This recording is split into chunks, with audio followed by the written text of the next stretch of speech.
Thanks, Chef Sartain, for those great tips and tricks. If you'd like to try the recipes at home, you can visit our website. Happy cooking!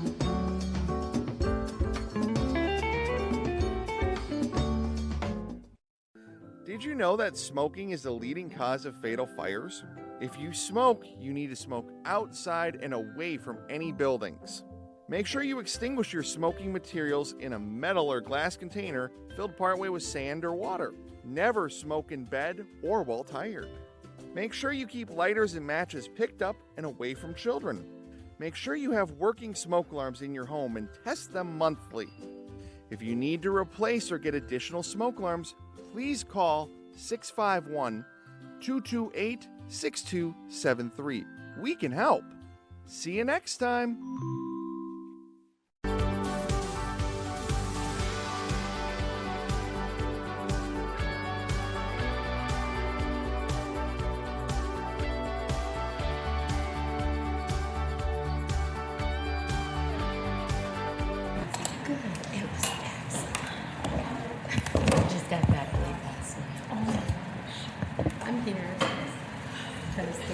You're physically here. Yeah.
Or clerk calls for roll.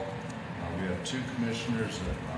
Commissioner Reinhardt's on a scheduled surgery, so we wish her all our best. She will not be joining us today, and Commissioner Mattis Castile, or Chair Mattis Castile,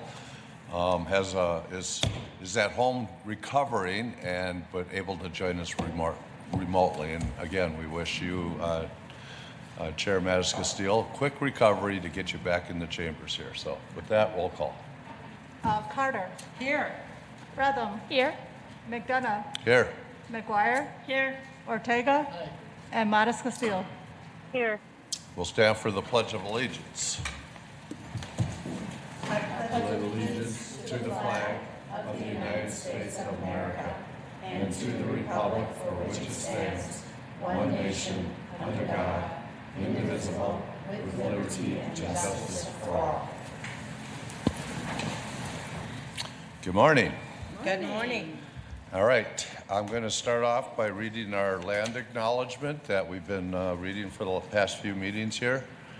Every community owes its existence and vitality to generations from around the world who contributed their hopes, dreams, and energy to making the history that led to this moment. Some were brought here against their will. Some were drawn to leave their distant homes in hope of a better life, and some have lived on this land since time immemorial. Truth and acknowledgement are critical to building mutual respect and connections across all barriers of heritage and difference. We are standing on the ancestral lands of the Dakota people. We want to acknowledge the Ojibwe, the Ho-Chunk, and other nations of people who also call this place home. We pay respects to their elders, past and present. Please take a moment to consider the treaties made by the tribal nations that entitle non-Native people to live and work on traditional Native lands. Consider the many legacies of violence, displacement, migration, and settlement that brings us together here today. And please join us in uncovering such truths at any and all public events. And then before we get into approving the agenda, Chair Mattis still asked that we do this, and I agree. I think you've all seen we lost Washington County Pete Orpert, who's been just a tremendous friend and ally to so many of things that have been important to us. I can remember standing out in Maplewood when we started Start by Believing, and County Attorney Orpert was a big part of that, and worked with County Attorney Choi on so many violence prevention work, cutting edge work on helping folks to reintegrate back into the community and be successful. So if we could just take a moment here of silence to recognize County Attorney Pete Orpert.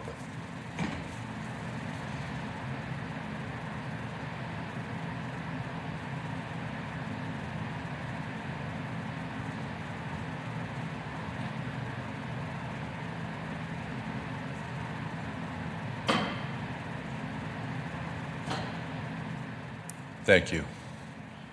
All right, approval of the agenda for April 5th, please. So moved. We got a motion and a second. Roll call. McGuire, Aye. McDonough, Aye. Ortega. Aye. Carter, Aye. Fretham, Aye. and Modis Castillo. Aye. Next item is approval of the minutes from March 22nd, please. Second. We have a motion and a second. Any additions or changes? Roll call. McGuire, Aye. McDonough, Aye. Ortega. Aye. Reinhardt, I'm sorry, she's absent. Carter, Aye. Fretham, Aye. and Modis Castillo. Aye. All right, next up is Commissioner McGuire, who's going to present the proclamation for Public Health Week. And I think we got a lot of our public health folks. Please join Commissioner McGuire up at the podium.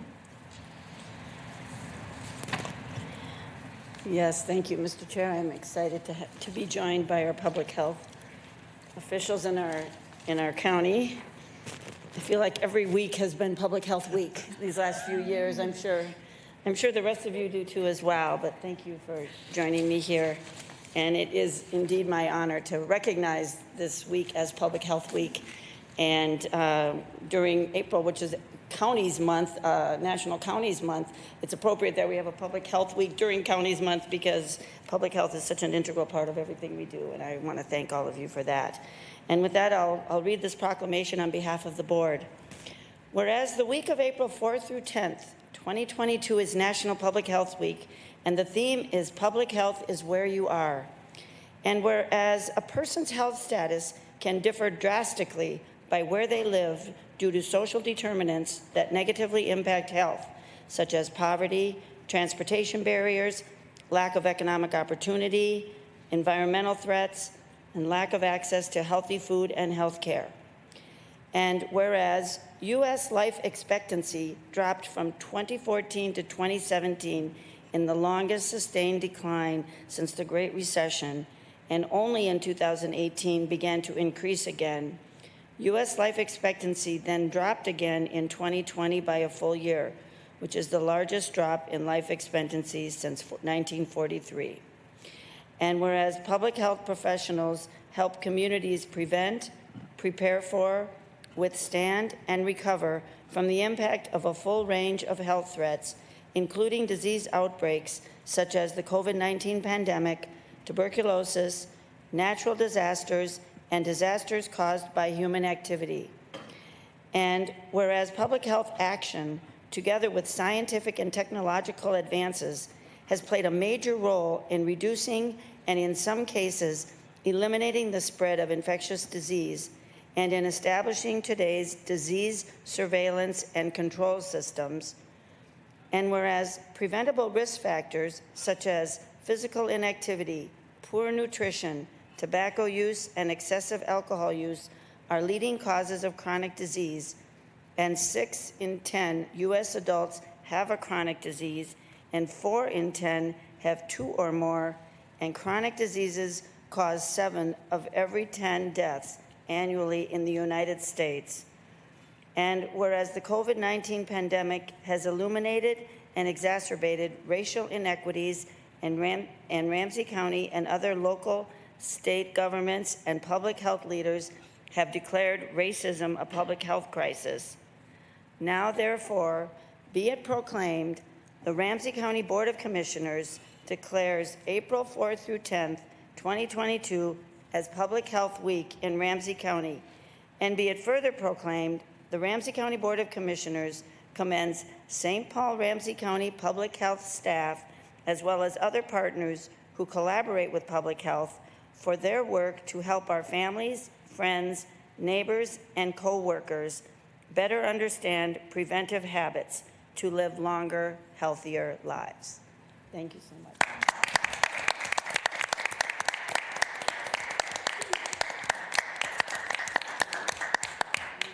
Deputy Sarah Holly has joined us remotely, and I'll go to her first to kick this off, and then we'll go from there.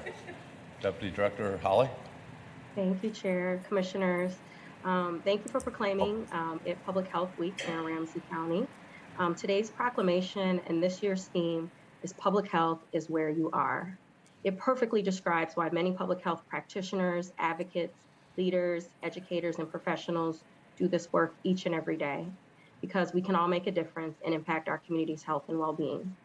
Over 300 St. Paul Ramsey County public health staff strive to provide a range of services to protect and improve the health of people and the environment in Ramsey County, whether it be in a WIC clinic, doing a home visit, providing clinical services, doing outreach for child and teen checkups, house calls, providing free and confidential services for victims of sexual violence, implementing health promotion initiatives, addressing birth inequities, providing health care to people that are incarcerated, maintaining health records and all vital records, reducing a variety of health risks or environmental health risks, and making the county a healthier, safer environment for people to live, work, and play. And of course, responding to health emergencies like COVID-19. Public health is really where you are. It is where we are in community, working to change systems, policies, and practices to remove barriers to improving health outcomes and to improve outcomes for the most impacted people in our community. It's also to improve the overall health and safety for all residents in Ramsey County. Public health is also where community is. Over the past 2 years, we have been very closely connected to trusted community partners, many of which have partnered to provide testing, vaccines, messaging, and outreach to residents in Ramsey County.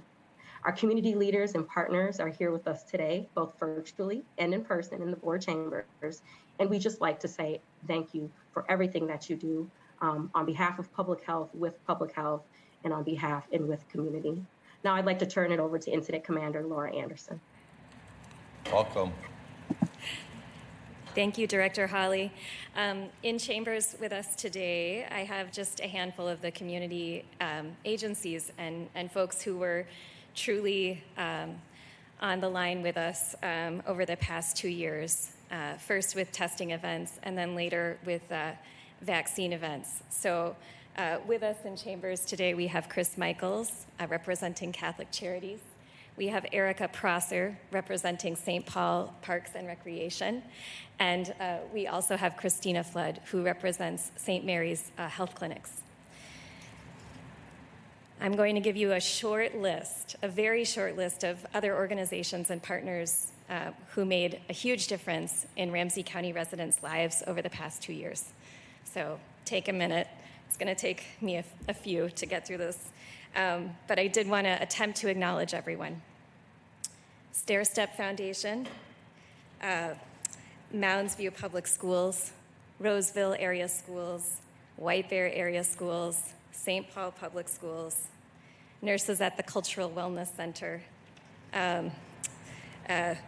White Bear Fire Department, Darul Uloom Islamic Center, North Heights Lutheran Church, the Oromo Community of Minnesota, the Tibetan American Foundation of Minnesota, Karen Baptist Church, Hosanna Karen Baptist Church, Clues and the Consulate of Mexico, New Brighton Community Emergency Services, Minnesota Dewa Institute, St. Paul Hmong Alliance Church. This is not an all-encompassing list. These are just a few of the community organizations and partners who shared space with us, who connected with residents, who taught them more than we could, frankly, as representatives of local government, who really supported our residents in achieving good health outcomes throughout the COVID-19 pandemic. So I'm happy to celebrate with them National Public Health Week. And I'm going to go ahead and ask Erica Prosser to speak first, actually. She's with St. Paul Parks and Rec. Thank you. I'm sorry. Thank you. Welcome, Erica. Thank you.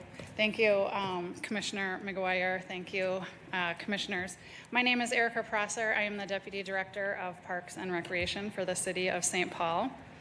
While I'm here primarily to celebrate and recognize the incredible work of our staff and partners, there is no getting around the fact that these past 2 years have had their fair share of pain and hardship. As St. Paul Parks and Recreation, serving people is at the core of our mission.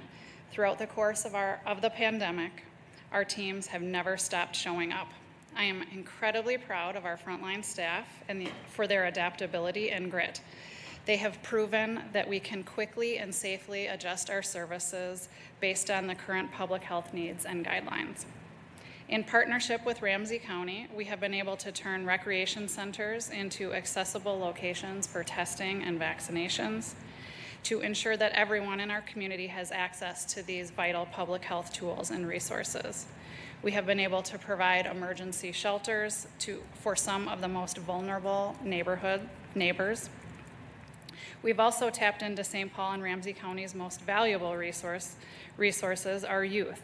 Ramsey County Public Health hired Right Track Youth as trusted advocates to create safety communication tools and COVID-19 mental health messages for other youth in our communities.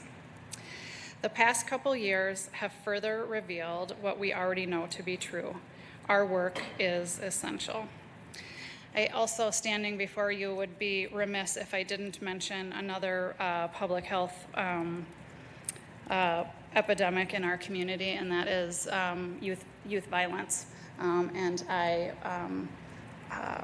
our department and the city value the partnership that we have with the county on those efforts. Thank you on behalf of St. Paul Parks and Recreation. We are grateful to have such incredible partners in Ramsey County and beyond to ensure the critical programs and services will always remain available to our community, no matter the test. Thank you. Thank you. Chris? Morning. Good morning. Thank you for having me here to speak about our tremendous public health partners. Through the past few years, I've come to be a bit of a public health expert myself, which when I started my current position at Catholic Charities, which is the Director of Housing Stabilization and Opportunity, that happened about 3 months before the pandemic started. And in my role at Catholic Charities, I'm responsible for overseeing our very large congregate emergency service locations, so our overnight shelters and our opportunity centers. This opportunity to speak today has caused me to hit the pause button and reflect upon all the work that has occurred over the last 2 years, which is a hard thing to do because there's always work to be done when we look at how we are all charged to serve. When I go back to the early days of the pandemic, it's not lost upon me that none of us really knew what we were about to undertake, with the exception maybe of our public health partners who are standing behind us. And in those moments, I can speak to you today about the things that you know, the unrelenting advocacy and support around testing, and then it moved into vaccination. But the area in which I benefited the most was the guidance, the leadership, and the partnership.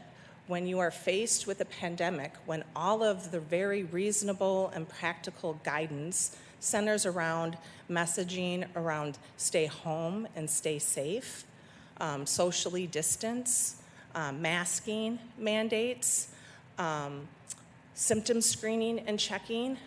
Those things in my spaces were very complicated initiatives to implement. And it is because of the partnership and the collaboration of Dr. Ogawa and Laura Anderson and their team that we have come out of this pandemic and moving into an endemic with tremendous results. I'm very proud. It's probably one of the most singular, proudest accomplishments. In the early days, through the first few waves of COVID, we were able to maintain a less than 3% COVID positivity rate amongst our housing residents and our emergency services guests, which is mind-boggling if you could picture our spaces. We serve and sleep a few hundred people in a large congregate shelter overnight, and we serve 300 to 400 people a day at the St. Paul Opportunity Center. And it's through the guidance and the tenacity of this public health team that we were able to accomplish that. So I just want to express my extreme gratitude to this team. And then looking forward, because it's also important to look forward, how do we continue to persevere through not just COVID, but the many inequities that face the people that I serve? It's a three-pronged approach, which I know I will have support and guidance in. First and foremost, it's advocacy. So we can continue to advocate for those in our community who are most vulnerable and most at risk of serious disease. Through advocacy, we can provide access to the services and the care that they need. And then through education, because what we know, especially with the population that we serve on our campus at Catholic Charities, is that people aren't coming to the table willingly to sometimes receive the care that they need for a lot of really good and valid reasons. So I'm really looking forward to the opportunity to continue to partner and collaborate and educate those that we are all very committed to serving. Thank you. Thank you, Chris. Good morning. Good morning. My name is Cristina Flad Udangarin, and I represent St. Mary's Health Clinics. Thank you for inviting me. I don't know if you know about St. Mary's Health Clinics, but we are a nonprofit organization that was founded by the Commissioner of Health, Sister Mary Madonna Ashton, 30 years ago. We provide free primary health care to uninsured and uninsurable low-income people. About 98% of our clients and our patients are Latinx, and they are uninsurable and low income, and they get the services from St. Mary's Health Clinics.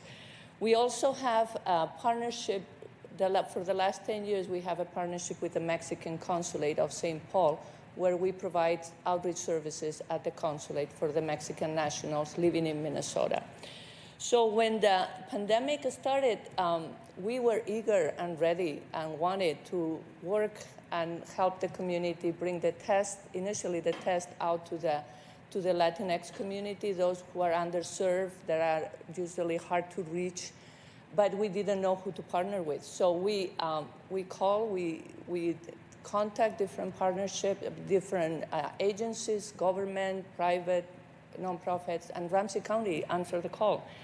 And they trust us, and we started a partnership with Ramsey County, with mHealth Fairview too, and we started testing people outside the Our Lady of Guadalupe Church drive-through testing, and then at the Mexican Consulate. So in 2020, we were able to do 5 drive-through testing events for the Latinx community in St. Paul. And then in 2021, we started with the COVID vaccination clinics. Also at the Mexican Consulate, we did 56 COVID vaccination events there. We gave more than 3,000 vaccine shots, most of them to Latino and Hispanic members of the community that were uninsured. We also established 2 call lines for people to call, to look for information, to have questions answered, to register for vaccines, to have all the good information, the truth information out to the community. In 2022, we continued to do the vaccination clinics at the Mexican Consulate every Wednesday afternoon. We still see people that come for the first vaccine, so it's always encouraging to see that. Every Wednesday afternoon we are there. People don't have to have a an appointment. They don't have to register online or anything. We just show up. So what I want to say about Ramsey County is that we were really happy that they would trust us with our experience. They trust that we could partner with them.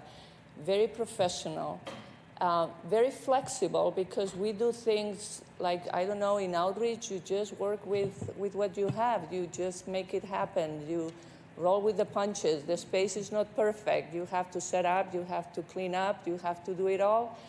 And they were ready, and they're flexible. They help us, and they were able to see the end result, that we could all work together. So I am really hopeful that we establish an infrastructure for a partnership that can be used in the future for other programs, hopefully not a crisis, but we're there.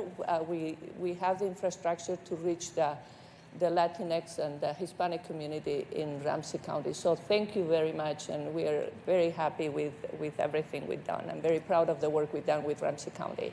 So thank you. Thank you. Thank you for all you do. It wouldn't be Tuesday morning if we didn't hear from Dr. Ogawa.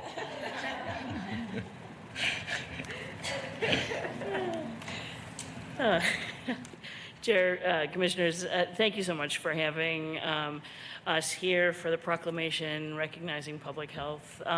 The reality is we couldn't do our work without community, and we rely heavily on those who are in community, connected to community, to help get our message to those who need it the most. And so I am more than honored to share this time and this space with the organizations that we have relied on for the last 2 years to reach as many of our population as we can. And I could not be prouder of our employees who have worked endlessly for the past 2 years within public health in their regular positions, in addition to responding to the pandemic. And I think it's just a wonderful time, just as Chris Michaels mentioned, to stand for a moment and reflect, and to feel good about what we've been able to provide for the community, for our neighbors, for everyone in Ramsey County. So thank you. Thank you.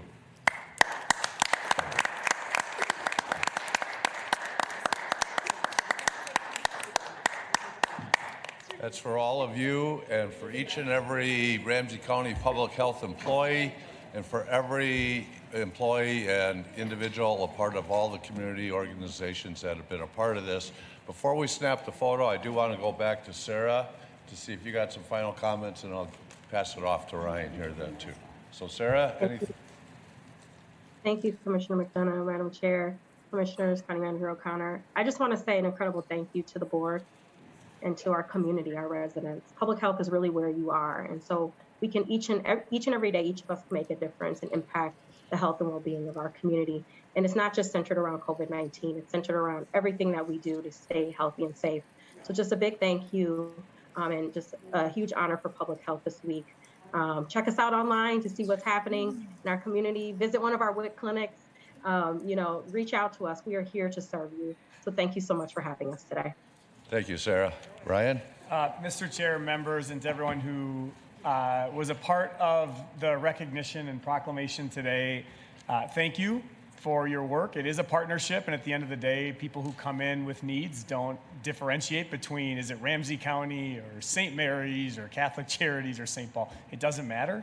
It's the community we build together. It reminds me that earlier this week we had our first interview for after action report for the pandemic work as we evaluate our own response and what's gone well and what hasn't. And I hear in each of you some of the same challenge of trying to both reflect on something that hasn't fully ended and the enormity of whatever it is we've gone through the past 2 years.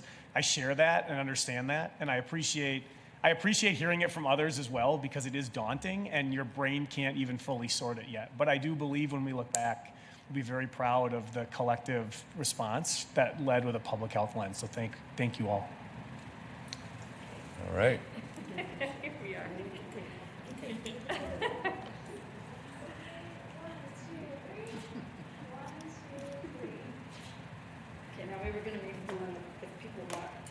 And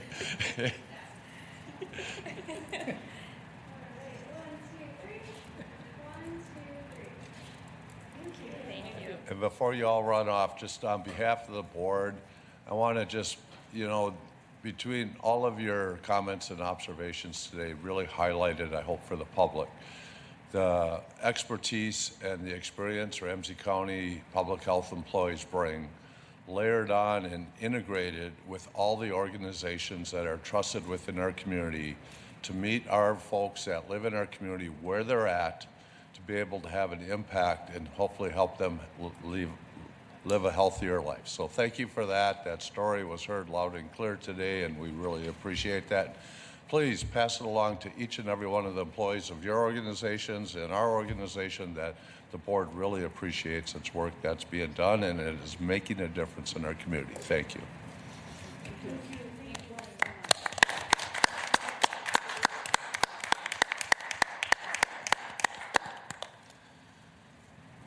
We're going to give Commissioner McGuire a moment to catch her breath, and then she's going to lead us through the administrative items. Absolutely, it's my pleasure. Thank you. Thank you. Thank you, Mr. Chair. I will move the following items. Item number 4, cooperative agreement with Family Values for Life for family-centered coaching services.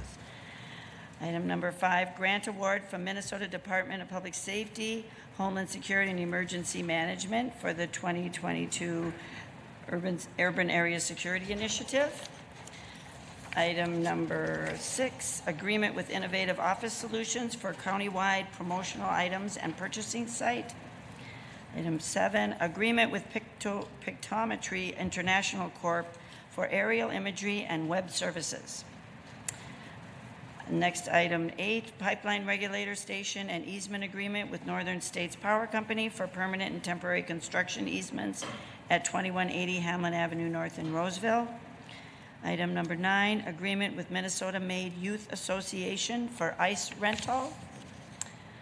Item 10, agreement with the Rice Creek Watershed District for access, installation, and maintenance of an electronic fish barrier. Item 11, joint powers agreement with St. Paul Board of Water Commissioners and Vadnais Lake Area Water Management Organization for Vadnais Sucker Lake Regional Park Restoration Project. Item 12, Rice Creek Commons Annual Financial Report and Combined Project Budget. Item 13, January 2022 Report of Contracts, Grant and Revenue Agreements, Emergency Purchases, Sole Source, Single Source Purchases, and Final Payments. And item 14, appointment to the Ramsey Washington Metro Watershed District Board of Managers. We have a second. Second. Thank you. Roll call, please. McGuire, Aye. McDonough, Aye. Ortega, Aye. Carter, Aye. Brother, Aye. and Modis Castillo. Thank you. Item 15 is a policy item. It's an update on the Minnesota State Fair Security Services transition. You got a letter from Sheriff Fletcher in your packet, and I'll turn it over to Ryan to start us off here. Thank you, Mr. Chair.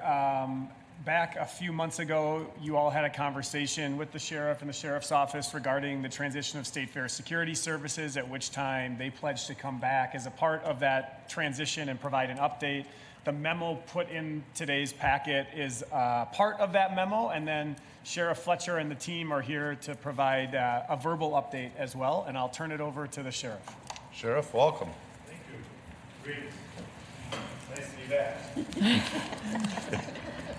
I think the document is pretty explanatory, but let me just overall summarize that we've been working hand in hand with the State Fair. They've recruited about 96 police officers. They probably need to get somewhere between 120 to 150. They have an agreement with the State Patrol to still have the 30 that they had last year. But I'm confident they're going to get to that point by the end of our agreement here. We are providing some services, as you know. We expect that revenue to be $100,000 to $150,000.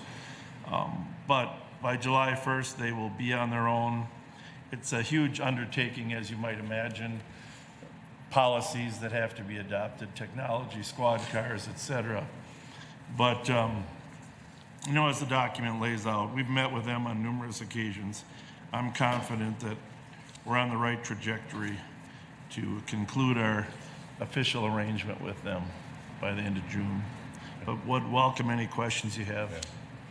First off, I want to thank you, Sheriff Fletcher, for your leadership on this.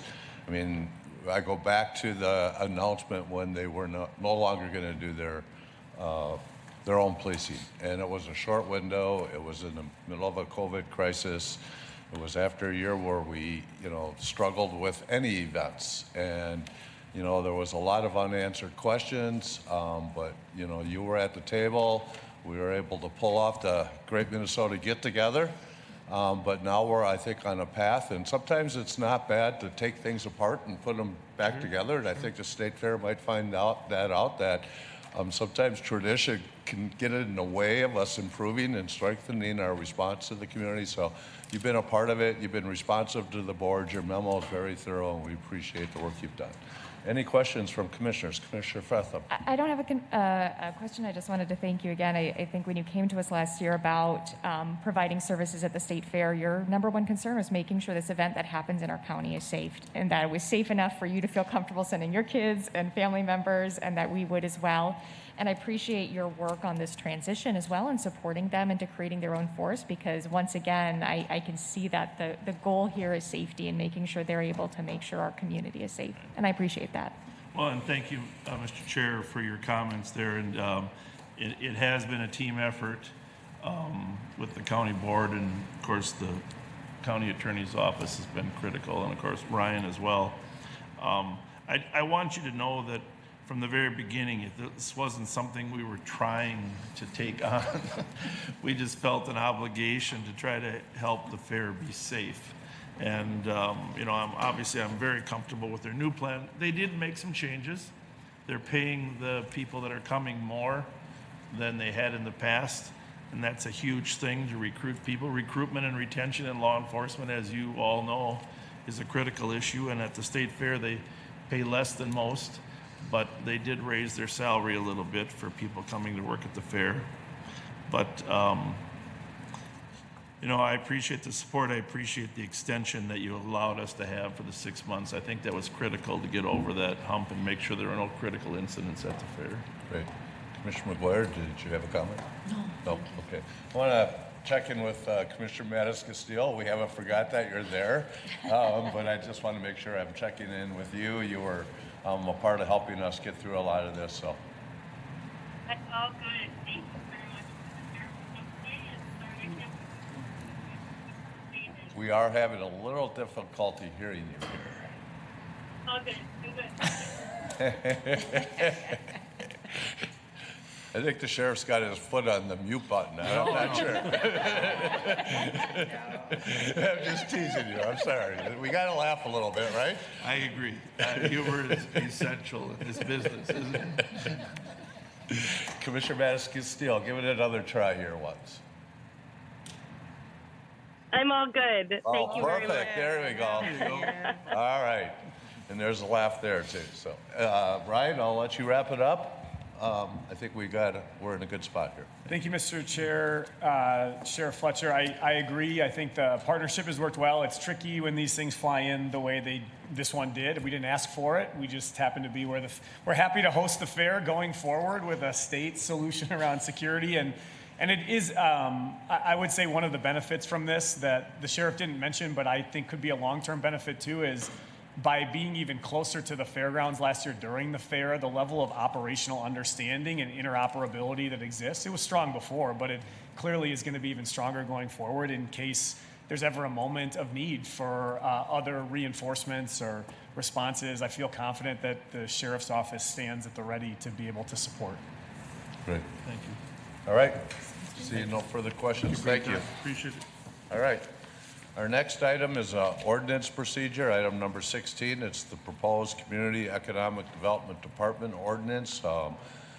As you recall, 2 weeks ago, we had a public hearing. No one spoke at that. Today, we'll take official action on that, and it'll become effective 45 days from today. So if we could get a motion to make this official. So moved. Second. We got a motion and a second. I see Carrie's here. Carrie, did you want to make any quick comments, or you're good? Thumbs up. That's the great thing about Zoom now. Thumbs up is like the universal language that we can use very comfortably now. So, Ryan. Mr. Chair, on behalf of the soon-to-be named official department, hopefully here, we appreciate the continued ordinance cleanup, and it's just a continued reminder of we're going to be doing these throughout the year as we've been doing our housekeeping work, and so thank you for entertaining these. We have to do them one by one. The county attorney tells us so, and so we're going to keep doing them one by one as we move through this year. Thank you. Roll call, please. Okay, McGuire? Aye. McDonough? Aye. Ortega? Aye. Carter? Aye. Fretham? Aye. And Modis Castillo. Aye. All right. Legislative update. Commissioner McGuire. Thank you, Mr. Chair. A lot going on, as we all know, because many of us have been testifying either remotely or in person at the legislature, but this week is the third committee deadline, and so bills have to be out of both House and Senate by the end of this week, and then the legislature will go on break for their spring break next week. So thanks to Commissioner McDonough, who testified yesterday or on the Senate transportation package, which was not a good package for us. It was especially bad for transit, so we're grateful that the House does not have all of those bad positions in it, but we appreciate Commissioner McDonough making those points in front of the Senate that we need to continue to be on record about how the need for transit and all of our transportation needs. So we'll just keep hoping for the House version to come through in most of the ways, and that's what we'll be working on in the coming months. The Senate and House tax bills are going to have similar contrast. The Senate version really contains only tax cuts, nothing for local government partnership, which we've been really fighting for. We are partners with our legislature, and we really need for them to come through and help pay for their mandates and just work with us so that we can provide the services that we need to provide. The House bill contains more CPA, affordable housing, and so that's good that we have a House authors and House membership that really supports our work. I'm understanding that Chair Modis Castillo is testifying in support of the housing bill and property tax breaks for seniors and renters this week. So lastly, there's a list of potential community projects that have been sent out to commissioners for the federal funding earmarks. These are member-directed appropriations that we will be weighing in on with needs that we have. So be sure and look at those, and we'll be coming back to you with more information on that. But we all want to look at that email that's in your inboxes, because the Congress, Congresswoman McCollum and Senators Klobuchar and Smith really want our input on what we'd like to see them direct their appropriations to. So we definitely have a lot of projects in that area, and we'll be letting them know. Good. Thank you. Thank you. And anyone else who'd like to comment on the work that you're doing, because as I said, Commissioner Fretham, Commissioner Carter, Commissioner Ortega, I think Commissioner Modis Castillo, I think everyone has been testifying at the legislature, and we appreciate all of this. I'm going to add one quick thing. Yes, please. On the transportation Yes, bill, please. as Commissioner McGuire pointed out, there was a lot of things that we can't support in there, especially the impact on transit investments in our community. But there was also another item. It was interesting. I was up there for 6 hours and got to listen to all the testimony and to walk through the bill. But there was as much prohibiting of things in that bill. They really want to tie MnDOT and Met Council's hands in prohibiting them the ability to do anything. One of those things is a Ramsey County priority, which is Reconnect Rondo. And they would prohibit MnDOT and Met Council. And so I did testify and acknowledge the work of Commissioner Carter, working with community, and really pointed out this is bubbled up from community, and recognizing the past harms that have been created with infrastructure investment for this to be in position to really leverage federal funds that are out there to help communities that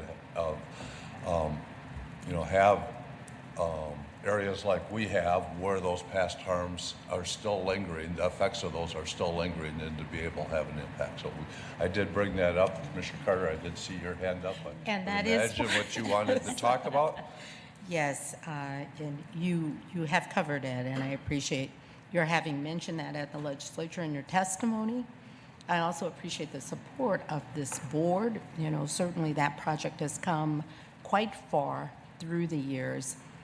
We were recently requested to support it via my letter and the chair's letter, and I know that that is in process. So I thank you so very much for lifting that up on our behalf.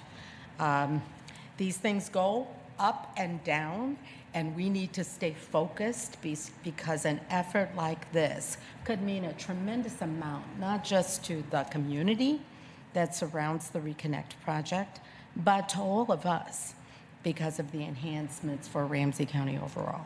So thank you so very much for your support. Thank you to this entire board and to our community for all of the incredible work that has transpired so far. We have a lot to look forward to, so let's keep moving forward. Commissioner Perry, I don't recall the name of the gentleman who's the executive director. Keith Baker. Keith Baker Yes, is the he executive testified. director. And I do want to call out, Carrie left, but he spent a lot of time connecting it back to our economic development inclusion plan and how this really aligns with that, and that lens has helped driven the community in its response to that. And so I just want to recognize that the work that we've done, it gets connected. We don't operate in silos here. So Commissioner Frethman. I just want to add to that, I had the opportunity to connect with Keith Baker a couple weeks ago at our Senate District Convention. And he talked extensively about how the Economic Inclusion Plan has informed their work and brought it beyond just, which isn't but not just repair, but really development and investment in a brand new way, and how much that has shaped this project. So it is not one thing or another, it is both and it is doing so many things as a project that it's absolutely the sort of work that not only should we be supporting, and we are, but it should be supported at a state level. So that's unfortunate. Thank you. I might just want to add that, that is due also to great work on behalf of our staff. And I have to credit Director Carrie Collins, whose department we just supported, because she's done great outreach to the project director, and to help understand how its success really does connect to the overall success of Ramsey County is critical for us. And I just want to thank and appreciate the work that she's done. Commissioner McGuire. I always hesitate to do my report without, of course, thanking our government relations staff, which is Jennifer O'Rourke and Melissa Finnegan. And again, just a shout out to all of you who are just down at the legislature all the time. And AMC appreciates it. And of course, our county appreciates it. And so just thanks everyone for everything we're all doing to get to move our issues forward. So thanks. Jen stuck in with me for 6 hours. I know, you yesterday. were there for 6 hours. She didn't leave. I kept giving her permission to move on. I got this, and she stuck with me. So, I'm just hearing Commissioner Mattis-Castillo, I depend on the clerk to give me a kick or something if you raise your hand, but I just want to check in because I know you've been doing a lot of work on our homeless, the CLC ask, and some of the other things, and I did hear you're going to be testifying later this week. Yes, thank you, Mr. Chair. I'm just sitting quietly, conserving my breath, but we will continue to move this work forward. We were included in Representative Gomez's bill for our COC ask. Unfortunately, we were not included on the Senate side, but we continue to keep working hard to make sure that our story is told, our ask is apparent, and people know our urgency. So thank you very much, Mr. Chair. Well done. Thank you. All right, seeing no further hands, we're going to move on to County Connections. County Manager O'Connor. Thank you, Mr. Chair. I'll piggyback on the previous update there from Commissioner Mattis-Castillo just a little on homelessness and start there. We met yesterday as a team again. We had I don't know, every day is a homelessness meeting right now between administration officials, working with the county board, the COC, the legislature. It's that time of year where we're really coming up against it. We're working right now, in particular this week, to ensure that our timelines align with the end of the legislative session and the administration and potential decisions they have. Our goal is to ensure that everybody at the state has every opportunity to help make the right decisions to ensure people don't go outside. And we don't want to do anything preemptively that would set back that effort. That's a little bit tricky on our end, and we may need to talk about how to do that exactly on the balancing side as we go forward. I don't come forward with anything specific today, but there's a lot of work there, and I really appreciate our team's efforts to continue to adjust around the margins so that we can make sure our timelines are correct. And I think in the area, you know, for those who have been close to this, it makes a lot of sense, but I just want to point out, we have not been reimbursed yet by FEMA for much of our homelessness work. The cash flow issues associated with this are real. And we're a big county, and we're going to be okay for a little while, but the cash flow issues with this are real. And so when we get asked the question of, like, can you stretch further, there becomes a point where the answer is not yes. And I just bring that up because it's tough when I think in the abstract, it sounds like everyone's awash with money, but we don't have the billions that are on the surplus side at the state. And so we have to continue to press that message and be very serious in our work. To that end, and recognizing how serious of, you know, a cliff we face here as we near the end of May, we know that people are going to say, well, show us your work. I mean, and so we're working very closely to show both our ARPA work alongside the spending in our department. We're meeting with St. Paul this week to make sure that we both can see and agree on each other's financial work. You hit a point very quickly where I'm very comfortable with the prioritization decisions that our teams are making here across housing stability and economic development, saying you have to build long-term affordable housing or you'll have the same issue for many years. And yet, everyone's looking for every penny under every couch cushion right now. And that's really the work that continues right now, is that work specifically with St. Paul because of how core of a partner they are, the work with the continuum of care. I want to appreciate and call out specifically the deputy mayor and the mayor. They've been very close to this work over the last few weeks, and the partnership is enormous and important at this time. Metro Transit sees the concern to their own transit system if unsheltered homelessness becomes an issue this summer. The governor's office continues to be a supportive partner. It's trying to figure out what might move at the legislature during a time of gridlock really is the piece in front of us right now. I'm going to highlight one item that passed the board today. I wanted to briefly ask a couple of folks to come up and just say a couple of words if possible, so if they can make their way up. Item 4 today on our, from Health and Wellness Administration, the cooperative agreement with the Family Values for Life for family-centered coaching services. I just would like a quick repeat here from Jennifer in December, if possible, to highlight where this work started from, because we talk a lot about how does community voice impact the work of the county. And so maybe if the two of you could share a few words about how this has bubbled up, I'd appreciate it. Welcome. Thank you, Commissioners. Thank you, County Manager O'Connor. We are so happy to be here today with this contract for family coaching services, the first one. This is really an example of how we work with the community. The whole project has been co-developed with our Equity Action Circle and the Family and Youth Committee.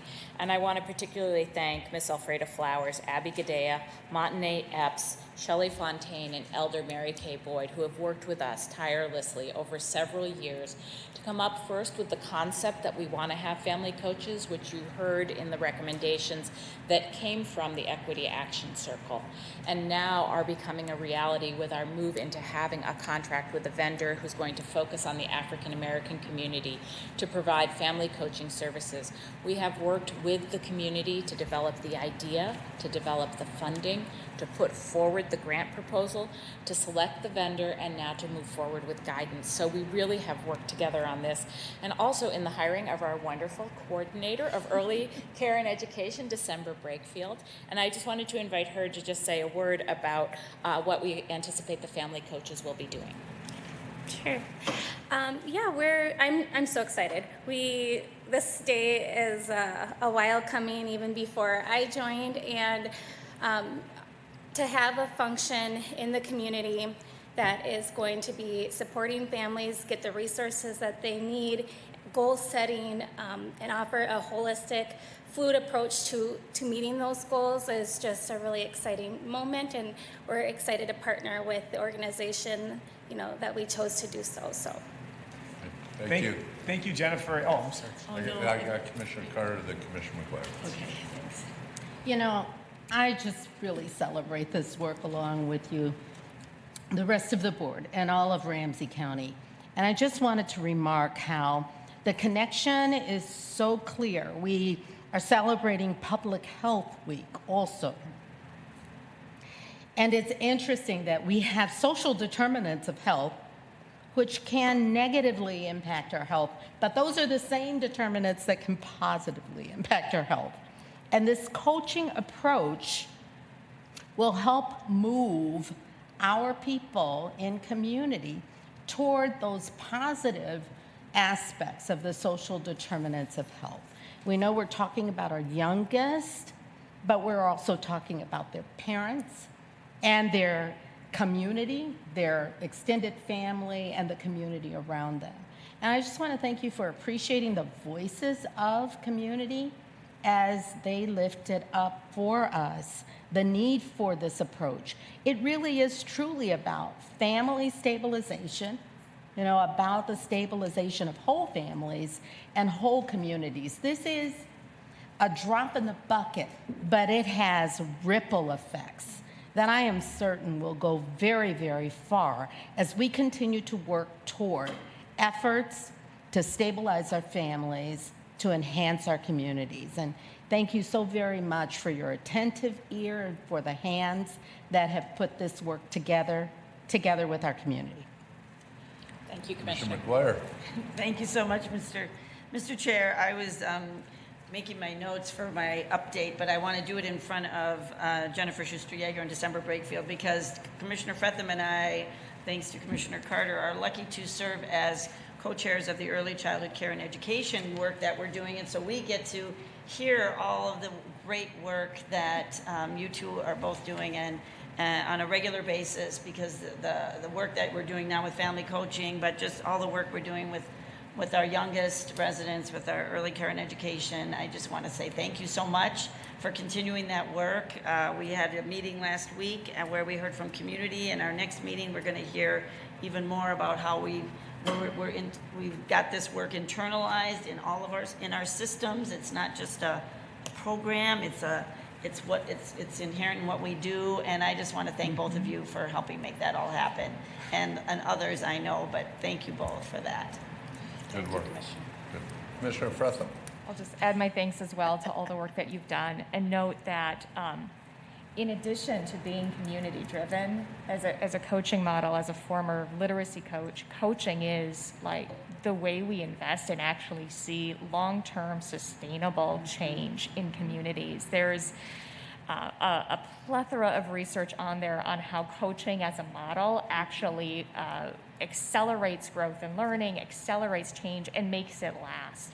And having seen that on my own front work and helping childcare and early ed teachers in their literacy and children's support, like being able to do that with family, it's more than navigation, which is already something we're innovating on. It is that cheerleader and friend and mentor and guide to be there for families and building that relationship, which is just so critical to making these investments last. So it's a really smart use of funds just on an economic side as well. And I'll throw that in there. Thank you, Commissioner. Brian? Thank you, Mr. Chair. Thanks to you both. It's a great example of good community partnership. And the irony is, of course, you see the bad community partnerships show up and bubble up, and then the fights that can occur. And when it goes well, it's important to call that out and build on it.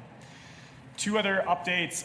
One from the Friends of the Ramsey County Libraries, shared through our library director, Jake Grusing. We were notified of 2 estate gifts that they'll be receiving soon. The first is from Eileen Adams. It's awaiting the sale of her home. It'll be an unrestricted gift in excess of $150,000 that should be received this calendar year. And if you think that number was good. The second gift is from Ronald Varnes, a longtime patron of the Mounds View Library. He spent his career at Land O'Lakes and left 85% of his estate to the Friends of the Ramsey County Library. The estate gift is estimated to likely come in somewhere between $1.7 and $2 million. And so regardless of size of gift, these are significant and important gifts for the long-term piece. I should have mentioned that second gift is tied specifically to the betterment of the Mounds View Library, so the first unrestricted.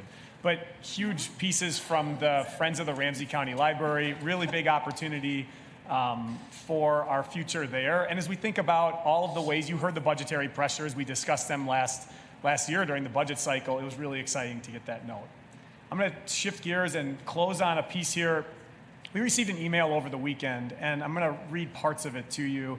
We have projects that span all the way from large systems of work with many, many people down to the very specific across our community. And a number of years ago, the county board supported the creation of Healing Streets, which works at that intersection of trauma and gun violence and the cycles of trauma, particularly focused on school and hospital and in community-based violence. And the idea, they work carefully with law enforcement at the scene, starting at the scene of an incident as well. We received a note back from a woman whose sister had been murdered.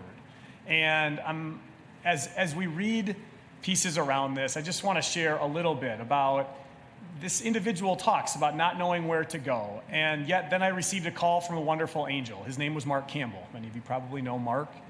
I would never forget what he told me without even knowing who I was. He said that he could help me and my family. I thought he was joking. I didn't believe that people could just come out and give support of that sort to random people. Things like that would only happen on TV. But we got to talking, and from there, everything was taken care of in this situation. He told me about Healing Streets and a group, a trauma and grief group. I kind of stayed to myself, but I started having the opportunity to open up as time went on. What I have gotten so far from the group is wonderful. Beautiful angels who take the time to care. People that can relate to what I was going through as well as my family. They are definitely a godsend. Without Healing Streets and Mark and everybody else around that, I don't know how my family would have gotten to where we are now. I'm appreciative, and in the words of all my family, we thank you all very much. I would definitely recommend Healing Streets to all those out there who may be dealing with this type of violence, who feel like they have nowhere else to look. These angels care. I talk about Healing Streets as much as possible, as well as a couple of other groups who Healing Streets partners with. Another wonderful group who take the time to listen and help with the process. Thank you all very, very much. If we're going to stop the cycles of group and gun violence, letters like this suggest there's a possible route to doing that. And as we ramp up through the ARP investments that the county board has made, which will expand the role and reach of Healing Streets, I just wanted to share this note. It's one of those, it's a sad note to read for many reasons, but it's a hopeful note to read for others, and a deep gratitude to our Healing Streets staff who've been working so hard during this last year that's been so difficult. Thank you, Mr. Chair. Thanks for the updates. Outside board and committee reports. Commissioner McGuire, we'll go right around. Okay. Thank you, Mr. Chair. I just want to recognize again, this is County Government Month as well as Public Health Week. We're in County Government Month, so we want to share all the work that counties are doing this month. Just because it's been a few weeks since we've reported, I'll just give a few highlights. Want to give a shout out to our Public Works Director, Ted Shenica, who spoke at our Roseville Business Council meeting with the City of Roseville engineer and MnDOT, and they talked about the road projects going on out there, and it's amazing. It's tremendous, and just want to thank Ted for being out there in the community and being present for all of these presentations that he gets asked to do. I've already mentioned our early childhood care and education group that met, and just the great work that's being done there. I was grateful to be a part of our redistricting town hall meeting, and I'm thankful that we are going to have a workshop today about that. I was happy to be a part of our AMC, our Association of Minnesota Counties Leadership Summit, for a few days last week, and it was a great leadership work. And also Monday morning was a legislative update by AMC. I think they had over 150 people on the call, but they have great legislative updates now periodically to talk about what's going on at the legislature. This Friday, Ramsey County League of Local Governments is having continuing with their mental health theme and focusing on what's going on. They're having a program called From Pandemic to Endemic, and we've asked, and Dr. Ogawa has graciously agreed to come and talk for a little bit about that. And then also on the panel will be Sophia Thompson and another Ramsey County employee. And so just thanks to them for being present for that work. This Friday will be a 7:30 Zoom call, and everyone's invited to listen to that.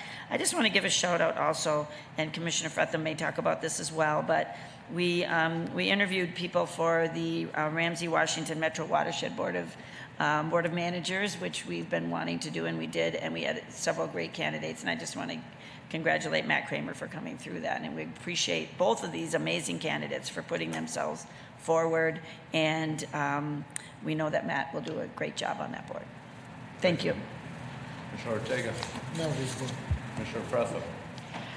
So I have 3 updates. First is CAPRW. We have posted our position for the new executive director, really looking for the next transformational leader. So please share with your networks. Over the last couple of weeks since being elected chair of CAPRW's board, I've had the opportunity to meet with new board members and our new officers, and I'm really excited about what we're going to do in the next year. Also, I need to give a huge thank you to our staff. Leanne Ahmad, who had been serving on our board until her term ended this spring, sent me an email, and I just want to read it, that the CAPRW Utility Assistance Program that was operating our joint city-county COVID emergency rental assistance program really stepped up to the task this past week. Faced with a surprise spending benchmark that meant that hundreds of applications needed to be quickly reviewed in order to move applications to an eligible category, this team, led by our CAPRW staff, were asked to help. The stakes were high as our jurisdictions were falling short of meeting that benchmark and thus at risk of federal government takebacks. The team stepped up, working late evening and weekend hours, and were able to help us achieve our goal, effectively saving the loss of funding, which means hundreds more Ramsey County residents were diverted from eviction and homelessness. So thank you to that team, Kevin and Marcy's team, and thank you to Leanne Ahmad for letting us know about this and for showing up the next week with bagels and snacks for everyone to thank them for their long working weekends. I was grateful to be able to stop by and thank them in person, but this is incredible work from one of our important partners. Next, Generation Next, MSP. We continue to advocate for investments in early care and education, and we were able to do so at the legislature this week. I was able to testify in the House State Government Committee on a bill that would fund the creation of a plan for new IT for child care and early education systems. You may know that this is something I'm really passionate about because I don't ever stop talking about it. So it was great to finally be able to talk to legislators about how important this is. And thank you to Representative Dave Pinto for really moving this forward and trying to get something done with this unprecedented surplus that we have. And finally, the Ramsey County Law Library Board. We met last week and we were able to honor Sarah Galligan, who's our retiring law librarian. I was able to present a proclamation on behalf of the board honoring and recognizing her 12 years of service and leadership. She's really done incredible work in expanding programs for pro se clients, making partnerships with our correctional facilities to provide resources to people who are incarcerated, and continued to lead the way in terms of county law libraries. Ramsey County is recognized nationally, and we actually had candidates to replace her from across the country. But we welcomed our new head law librarian, Shannon Stone King, who comes to us from Dakota County and starts I believe in 10 days. One thing that I do want to let you know about that our board is really wrestling with on the law library is drastic revenue reductions due to COVID. As you may know, the law library and county law libraries are exclusively funded with court filing fees, and when COVID hit, those dropped in half, and we've had to rely extensively on surplus and our reserves, and those are going to be depleted in the next couple of years. In conversations with the board, I made it really clear that our board is committed not to criminalizing poverty and that we would not support an increase in criminal justice filing fees. You may see us come forward with an ask on civil filing fees and an increase there, but we have a conversation on the board on how do we move forward and look at what we can do potentially statewide in this system. I've had conversations with our state law librarian, some of our legislators, to look at, is there a better way to fund this that doesn't rely on our people who are involved in the criminal justice system, that there's a lot of reasons not to do that. So we are moving forward to come up with a plan and hoping that an increase in civil fees will keep us afloat so we don't run into a financial cliff. and then to continue to work on new ways of funding this really important service and legal resource for people throughout the community. And finally, one of those things that I think will help is that we're working to establish a community advisory committee, which, as far as we know, would be the first of its kind for county law libraries. We don't know of any that have a community advisory committee, particularly with people that have lived experience or that work with pro se clients extensively to help inform how we provide those services to people in the community. So we're excited about that. That's one of our goals for this year, in addition to trying to come up with a proposal on long-term funding solutions that don't rely on filing fees. So that's the exciting work that I've got to do in the last week. Thank you. Commissioner Carter. No report this week, thank you. Thank you. Commissioner Mass-Castile, anything from you? No report, Mr. Chair. Thank you. So we're at about 10:10. I was told our consultants will be here a little earlier. Raphael, if you'd like to start 10 minutes earlier, or do you want to keep it at a 10:30 start?